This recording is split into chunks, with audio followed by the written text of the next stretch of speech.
programming tutorial. In this tutorial we looked at a multi-dimensional array. There's many different array is a collection of data that we showed beforehand. We had a group of integers, and rather than typing them all out, maybe we've got 200 of them, we can group them all together in one name and access them by the index number rather than personal by name. And then if you have to access each one individually with different names and different values, then it's so easy to make a mistake. It's just, it's like we're not good at these sort of things. Holding all that information and being precise with it and all the data. And so if we can group it all the same types into one component, it's called a collection, and we've got collection classes. That's an array. It's a group of the same types all in one container, and we just need to type that one name and its index number, and we've got access to that individual integer. And it's the same with strings and objects. Now there's other arrays in Java. There's vectors, stacks, linked lists, maps, hash tables, ArrayLists. There's quite a few. And so what we're going to look at today is ArrayLists.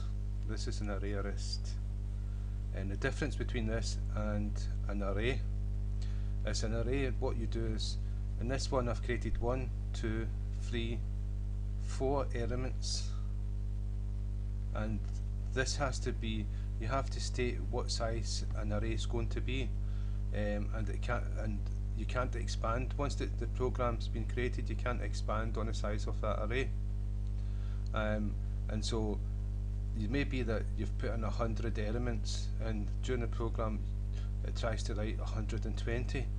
Well, because it's over the limits that you've gave it, it's out of bounds, and it throws an error and the program crashes. So you can't do it. So you've got to be precise in the size.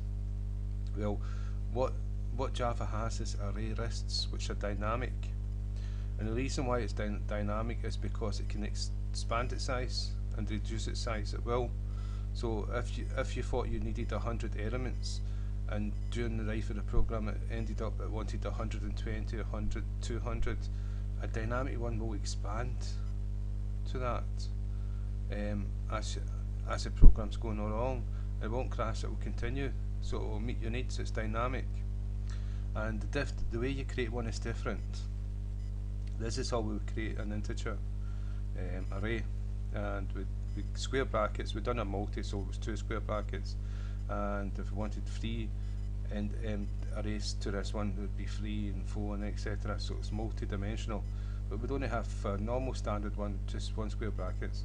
Give it a name, equals new, int in square brackets again, and then we would give it the number of arrays, or we would assign the elements, initialize it straight away. Well, the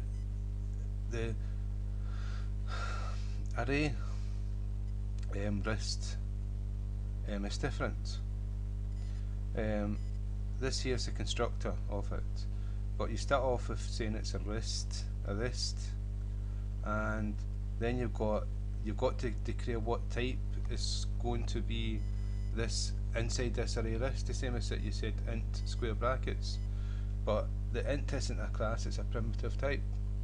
So Java has that integer class, and that's what you put in, and all classes start with a capital I, so you put the whole word integer with a capital I in here. If it was string, you would put string. If it was an object, you would put an object inside here. You can add objects to it much easier with a linked list or array list than you can a normal array.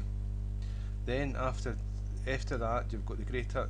Inside that, you've got the outside of this integer, you've got the greater than and less than signs, and then you give it a name, equals new again, just the same, and then the constructor of ArrayList. Notice the difference, there's 2 different names here, and in between the brackets and ArrayList, you've got the greater than and less than sign, and again the data type. That's just the way it's done, integer. So what it means is that integer is going to get passed here. And so what you've done is, the name is numbers, so again it's numbers dot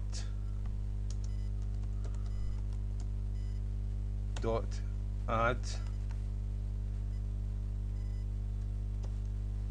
and it's wanting to know what we're going to add, but we're going to give it a raw number and just go 333, and so that's us added another element to it. Without even, if this was the original array, and that would have been set to 5, and if we added 6 to it, it would have crashed, the whole program wouldn't work, because you would be out of bounds. And so with the rest, it doesn't happen. You can add and take away whatever you want.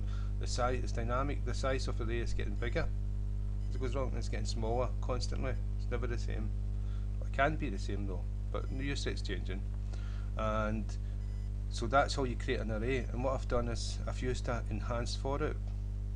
Now this is the standard for loop, right? You initialize the counter, and then you put a condition for true or false, and then you increment.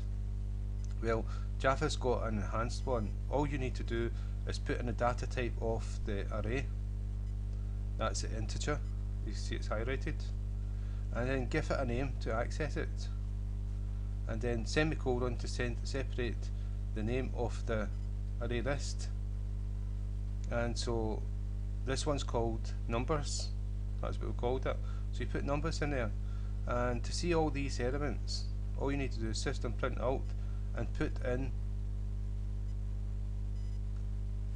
the integer that you declared, and that this integer is going to access them. It's like in here you've done square brackets y, these two integers were used to access it.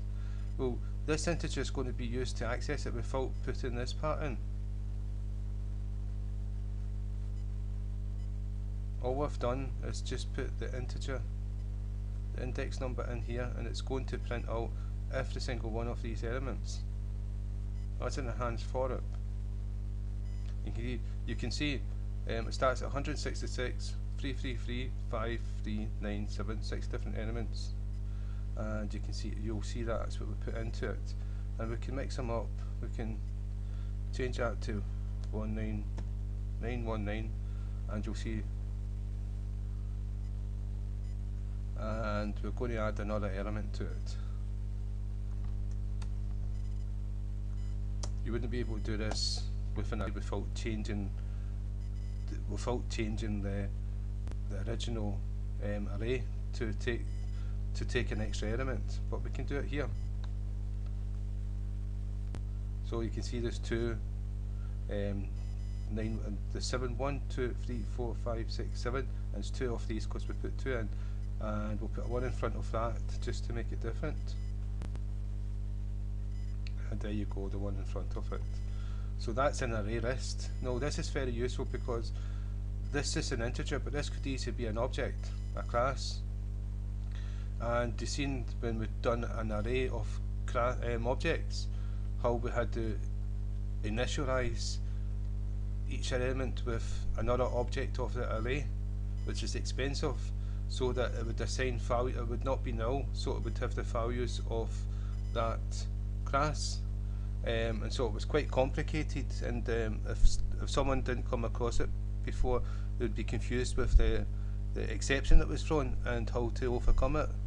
And so this way that it won't throw an exception. So I could have a class in here for, like, say, a bullet, and I could have a key fire a bullet, keep hitting the key number, and it will fire constantly. And because it's an array list, it doesn't matter how many times I fire the bullet, as long as I press that key, a bullet will be fired. If I press it a million times, that array list will become the size of 1,000,000. Now if I just press it 10 times, that array list will just become the size of 10. And you'll see a bullet flying across the screen, or up or down the screen, or across the screen, and hitting objects and things exploding and all the rest of it. And so this is one of the uses that you can use an array list for, because it's dynamic.